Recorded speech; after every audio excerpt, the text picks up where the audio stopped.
வணக்கம் குரு ஜோதிடம் சேனல் நேயர்களே, நான் உங்கள் அன்பான சயின்டிபிக் வேதிக் அஸ்ட்ராலஜி பேசுகிறேன். நல்லது நினைப்போம், நல்லதே நடக்கும். இந்த வீடியோல மீன ராசிக்கு ஆகஸ்ட் 2024 எத்தகைய ஒரு பலாபலங்கள் நிறைந்த ஒரு மாதமாக இருக்க போகிறதுங்கிறது பார்க்க போறோம். அதுக்கு முன்னாடி நம்மளோட சேனலை ஃபர்ஸ்ட் டைம் வரவங்க மறக்காம சப்ஸ்கிரைப் பண்ணுங்க, ஃப்ரெண்ட்ஸ் அண்ட் ரிலேட்டிவ்ஸ்க்கு ஷேர் பண்ணுங்க. இப்ப பாத்தீங்கன்னா மீன ராசிக்கு மாதம் பலன் எப்படி இருக்க போதுன்னு பார்க்கும் பொழுது, ஆண்டு கிரகமாகிய சனி 12ஆம் இடத்துல நீடித்து விரய சனியாக இருக்கிறார். 3ஆம் இடத்துல குரு நீடித்திருக்கிறார். ராசிக்குள்ள ராகுவும் 7ஆம் இடத்துல கேதுவும் இருக்கிறார். அத்தகைய ஒரு 4 ஆண்டு கிரகத்துல எந்த வித மாற்றமும் ஆகஸ்ட் மாசம் பெறப்போறதில்லை, எந்த பயிற்சியும் இல்லை. அதே சமயத்துல மாத கிரகமாகிய சூரியன் பாத்தீங்கன்னா கடகத்துல 5ஆம் இடத்துல இருக்கக்கூடிய கடகம் 6ஆம் இடத்துல ஆகஸ்ட் 17ஆம் தேதி மாறுகிறார். அதே சமயத்துல வக்ர ரீதியாக புதன் பாத்தீங்கன்னா 6ஆம் இடத்துல கூடிய புதன் 5ஆம் இடத்துக்கு மாறுகிறார் ஆகஸ்ட் 22ஆம் தேதி. ஆகஸ்ட் 25ஆம் தேதி பாத்தீங்கன்னா குரு 6ஆம் இடத்திலிருந்து 7ஆம் இடத்துக்கு மாறி கேதுவோட சேர்ந்து குரு பார்வை பெறுகிறார். அதே சமயத்துல செவ்வாய் பாத்தீங்கன்னா ராஜயோகாதிபதி செவ்வாய் 27ஆம் தேதி மாதத்தின் இறுதி பகுதியில பாத்தீங்கன்னா 3ஆம் இடத்துல இருந்து 4ஆம் இடம் மாறுகிறார். இத்தகைய ஒரு பயிற்சி பார்க்கும் பொழுது முதல் ஒரு ஃபர்ஸ்ட் ஆஃப் எந்த வித மாற்றம் இல்லாமல் கடைசி மாதத்தில் இறுதி பகுதியில் தான் மாற்றங்கள் நிறைந்த ஒரு மாதமாக ஆசி வருது. அப்படி இருக்கும் பொழுது மீனராசிக்கு எப்படி ஒரு அமைப்பு இருக்குன்னு பார்க்கும் பொழுது, ராசி அதிபதியாகிய குருவே செவ்வாயோட சேர்ந்து மாதத்தின் ஆல்மோஸ்ட் 90% அமைப்பு இருக்கிறது பாத்தீங்கன்னா கொஞ்சம் உத்வேகமாக மீனராசிக்காரர்கள் செயல்பட்டு சில விஷயங்கள் சில பிரச்சனைகளை சால்வ் பண்ணிக்கக்கூடிய ஒரு மாதமாக இருக்குதுங்கிறது நம்ம முதல்ல தெரிஞ்சுக்கணும். எப்பவுமே ராஜயோகாதிபதி ராசி அதிபதியோட சம்மந்தப்பட்டு சேரும் பொழுது அது 3ஆம் இடத்துல சேரும் பொழுது நல்ல ஒரு பலனும், 9ஆம் தன் வீட்டை தன்னை கணக்கு போடும்போது பூர்வீக விஷயத்திலையும் பாக்கிய விஷயத்திலையும் சில ஒரு நல்ல ஒரு முன்னேற்றத்தையும் பெறக்கூடிய அமைப்புகள் இதுவரைக்கும் நம்ம ஒரு இழுவையிலோ ஒரு கடன் பிரச்சனையிலோ ஒரு பினான்சியல் இஷ்யூஸ்லயோ ஒரு உறவுகள் விஷயத்திலேயோ ஒரு தவறான ஒரு அவ்வளவு சாதகமற்ற சில விஷயத்துல இருக்கும் பொழுது அது கொஞ்சம் இந்த மாதம் நம்ம அதை சரி செய்து கொஞ்சம் மாற்றி அமைத்துக் கொள்வோங்கிற ஒரு அமைப்பு உள்ள ஒரு மாதமாக ஆகஸ்ட் 2024 உண்டு. ஸோ அதனால பாத்தீங்கன்னா நல்லாவே சில விஷயங்கள் செய்து கொள்ளலாம்.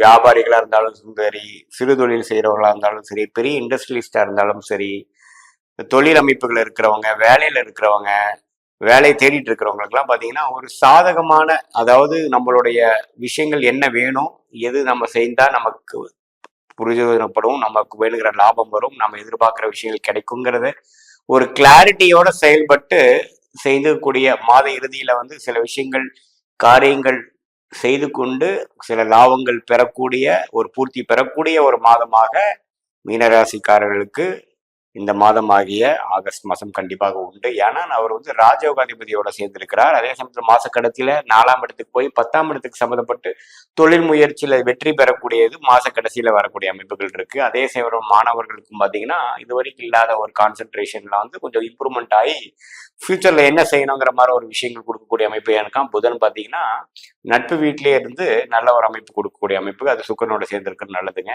மாத கடைசியில சுக்கரன் 7ஆம் இடத்துல போய் குருவின் பார்வை பெறுது பாத்தீங்கன்னா ஒரு கல்யாண விஷயங்கள், கல்யாணம் லேட்டா இருக்கிறவங்களுக்கு ஒரு விஷயங்கள், காதல் விஷயத்துல கையேறாம இருக்கிறவங்களுக்கு காதல்ல பாசிட்டிவா வர்றது, அது மாதிரி விஷயங்களா பாசிட்டிவா மந்த் எண்டில் பாத்தீங்கன்னா மீனராசிக்காரர்களுக்கும் நல்லாவே இருக்குதுங்க. அதே சமயத்துல இல்லத்தரசிகளுக்கும் பாத்தீங்கன்னா மந்த் எண்டில் ஒரு நல்ல ஒரு கருத்து வேறுபாடுகள் நீங்கி ஒரு குடும்பத்துல ஒரு சுபிக்ஷம் வரக்கூடிய அமைப்புகள் நல்லாவே காட்டுது. ஸோ இந்த மீனராசிக்காரர்களுக்கு விரயசனி நடக்கக்கூடிய டைம்ல அதே சமயத்துல ராசியில ராகிறது சில பண பிரச்சனைகள், உறவுகள் விஷயத்தில் நிம்மதி இல்லை, மனக்கலக்கங்கள் என்று எல்லா வயதினருக்கும் வயது வித்தியாசம் இல்லாமல் கொடுத்துட்டு இருந்த இந்த ராகு சனி பிரச்சனைகள்ல இருந்து கொஞ்சம் நல்லாவே ஒரு உத்வேகமும் ஒரு மன மகிழ்ச்சியும் ஒரு நல்ல ஒரு தருணமாக இருக்கக்கூடிய ஒரு மாதமாகவும், ஃபியூச்சர்ல வரக்கூடிய ஒரு நல்ல விஷயத்துக்கு ஒரு ஃபவுண்டேஷனான ஒரு கொடுக்கக்கூடிய ஒரு மாதமாகவும் ஆகஸ்ட் 2024 மீனராசிக்காரர்களுக்கு இருக்க போகிறது என்பதுதான் தெரிந்து கொள்ள வேண்டும். அதே சமயத்துல அப்பா மூலமா வர சில விஷயங்கள், பூர்வீகத்துல சில வேற விஷயங்கள், இடம் விஷயங்கள், ப்ராப்பர்ட்டி டிஸ்பியூட்லாம் கொஞ்சம் சால்வ் பண்ணிக்கக்கூடிய அமைப்புகளும் பாத்தீங்கன்னா மீனராசிக்காரர்களுக்கு கொஞ்சம் நல்லாவே இந்த மாதம் இருக்கக்கூடிய, அது குறிப்பா முதல் 3 வாரத்துல நல்லாவே பாசிட்டிவா விஷயங்கள் வரக்கூடிய அமைப்புகள் இருக்கு. இடம் சார்ந்த விஷயங்கள், வீடு சார்ந்த விஷயங்கள், வண்டி வாகனம் சார்ந்த விஷயத்துல நல்ல முன்னேற்றம் கிடைக்கக்கூடிய ஒரு அமைப்பு கண்டிப்பாக மீனராசிக்காரர்கள் இருக்கு. அதே சமயத்துல வெளிநாடு விஷயத்துல பண்றவங்க, ஒரு தொழில் முயற்சி பண்றவங்களுக்கெல்லாம் பார்த்தீங்கன்னா கொஞ்சம் கடன்னு கொஞ்சம் சில அமைப்புகள் ஈடேறி அடுத்த லெவலா நம்ம போகக்கூடிய அமைப்புகள் கண்டிப்பாக கொடுக்கக்கூடிய மாதமாக இது கண்டிப்பாக இருக்குங்க. அதே சமயத்தில் ஹெல்த் சம்மந்தப்பட்ட விஷயத்துல கொஞ்சம் கேர்ஃபுல்லா இருக்கக்கூடிய அமைப்பு இருக்கு. ஏன்னா சனியை 6ஆம் இடத்தை பார்க்கு, சூரியன் 6ஆம் இடத்த அதிபதி 6ஆம் வரும் பொழுது செகண்ட் ஹாஃப் ஆஃப் ஆகஸ்ட் பார்த்தீங்கன்னா ஹெல்த் ரிலேட்டடான சில உடம்பு உபாதைகள் பிரச்சனைகள்லாம் கொஞ்சம் வரக்கூடிய அமைப்புகள் இருக்கும். கொஞ்சம் கவனமா இருந்து அதிகமாக ஸ்ட்ரெஸ் பண்ணிக்காம கொஞ்சம் தக்க மருத்துவ ஆலோசனை எடுத்து பெற வேண்டும். இப்போ ஏதோ பிரச்சனைகளோ ஏதோ வந்ததுன்னா அசால்ட்டா விடாமல் தக்க ஆலோசனை எடுத்து ட்ரீட்மெண்ட் எடுத்து குணப்படக்கூடிய விஷயம் இருக்கு. ஏன்னா 6ஆம் இடம் கொஞ்சம் பாவத்துமா இருப்பதனால, குறிப்பா 3வது வாரத்திலிருந்து இருப்பதனால பாத்தீங்கன்னா கொஞ்சம் கேர்ஃபுல்லா இருக்கணுங்கிறது தான் நம்மளுடைய அட்வைஸ். இது ஒரு பொதுவான பலன்களே தவிர உங்களுடைய ஜென்ம ஜாதகத்துல எப்படி ஒரு அமைப்பு இருக்கு, தசாபூத்திகள் எப்படி இருக்குங்கிறத பொறுத்து தான் துல்லியமான பலன் எடுக்க முடியும். அதுலதான் பாத்தீங்கன்னா இப்ப இருக்கிற கோச்சார அமைப்பு வச்சு இன்னுமே ஒரு 100% நம்ம இன்னும் கொஞ்சம் கிளாரிட்டியோட நம்ம பலன் எடுக்கும். இது ஒரு பொதுவான பலன்களை தான் நீங்க எடுத்துக்கணும்.